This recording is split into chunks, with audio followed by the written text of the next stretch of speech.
it wasn't until high school when I met my biology teacher that he saw something in me that I didn't even know existed. And really what it was potential. You're watching the Spotlight Network, starring Hollywood's newsman, Logan Crawford. They now believe a single member. He works with TV and film legends. And now, Logan's shining the spotlight on the world's top emerging authors and creators. International were abducted. This is Spotlight with Logan Crawford, streaming on Roku, Apple TV, and Amazon Fire TV. I'm Logan Crawford, and right now on Spotlight, we're stepping into the extraordinary life of Dr. Robert Wright. He has penned a powerful memoir. It is called Rounds of a Lifetime. And in the book, he takes readers from a childhood marked by pain and adversity to the demanding world of medical school and beyond. This gripping and deeply personal story reveals how one man turned bullying, physical challenges, and relentless academic pressure into fuel for a career dedicated to healing others. It's an inspiring journey of resilience, determination, and the power of finding purpose in the face of life's toughest trials. We're delighted to have this very talented author join us here today on Spotlight, and we ask viewers like you to support authors like him by subscribing to our channel and by purchasing his amazing book. The links are below this interview. Doctor, thank you so much for joining us here today. Nice to be here. This is a great book, an incredible story, a wonderful journey, a story of hope and purpose. What inspired you to share the story with the world on the pages of this wonderful book?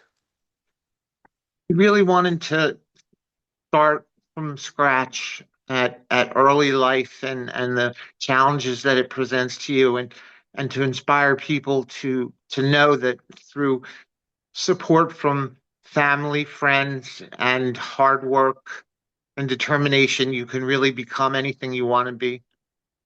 And you can help people. That's really the message I want to bring out, is that throughout my life I had some challenges, but it turned out great because I had the opportunity to take care of patients and save lives, and that was very gratifying. Absolutely, absolutely. You and I grew up in an era where there was no such thing as zero tolerance for bullies.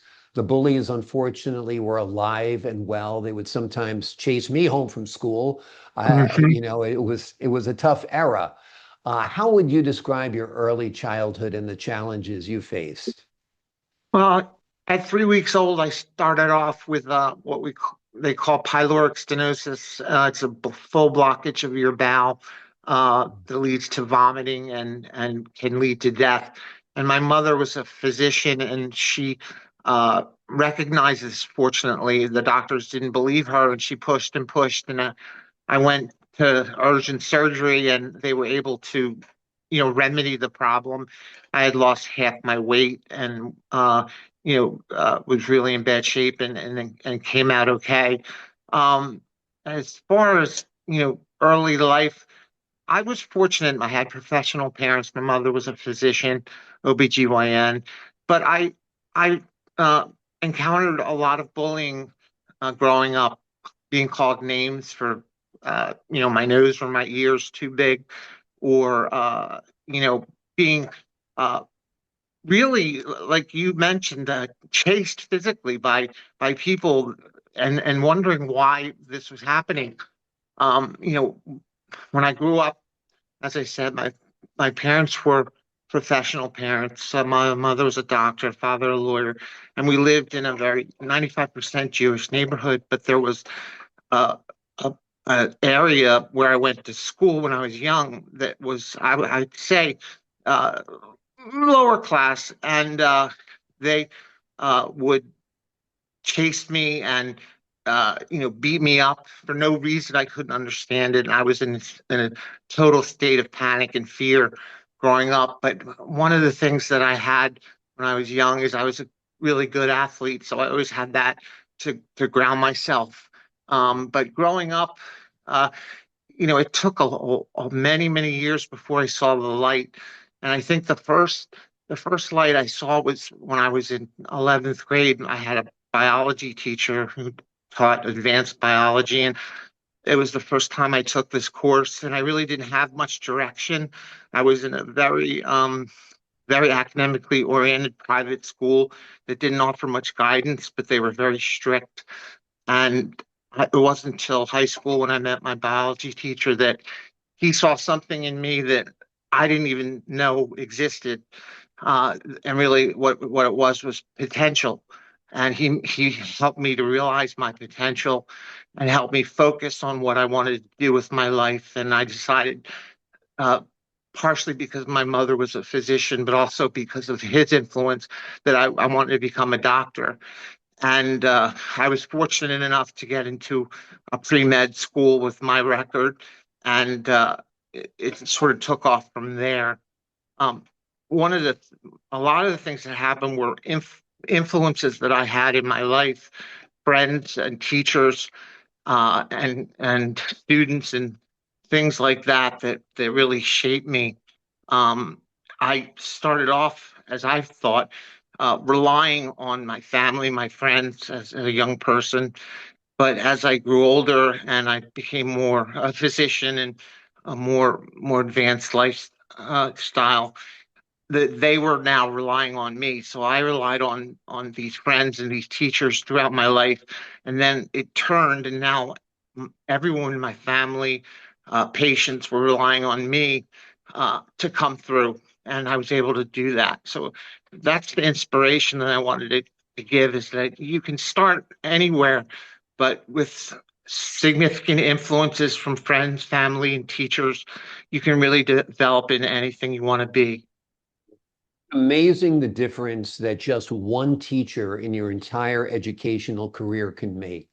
And I think for most people, it is just one teacher they connect with. All the other teachers are hard on you or whatever, but I had that one teacher who believed in me as well. And it's really such a great, empowering thing. So any teachers out there, empower your students the best you can. One could become a doctor, the other could become a broadcaster. You never know.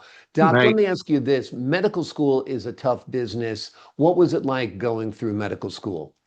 Well, it started off very difficult. Going to class re required a lot of energy, and then you had to study all night, every night, to review what you learned in class. And early on, I said, "This is not going to work for me. I'm going to have to do it a little differently."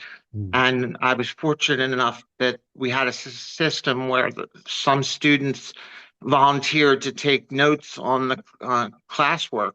So I said, well, I'm going to spend my days studying their notes and reading, uh, and then I'll have my nighttime to either study more or go out and have fun. So I was able to sort of do it all together. I think it was really from the influence from my best friend in college.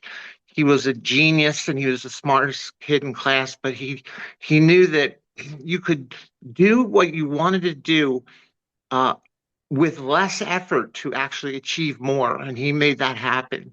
And he developed a concept called weaving your own destiny. And I think that's something that's really important for people to understand, is that, destiny is luck. A lot of it is luck, but you can also weave your own destiny, and by what you do and how hard you work and what you strive for. So I was able to do that. I was able to have fun with less effort and achieve more through his influence. And so he also taught me ways to take tests, and he had specific theories on how to answer questions in standardized tests. And I took that knowledge, and I was able to do well on my tests because of him and his influence. So it's this an over-encompassing influence of friends, family, uh, and teachers that molded me into what I became, which is basically a father, a physician, and a successful person. Wonderful, wonderful. You're blessed to have that fellow classmate in your life, no doubt.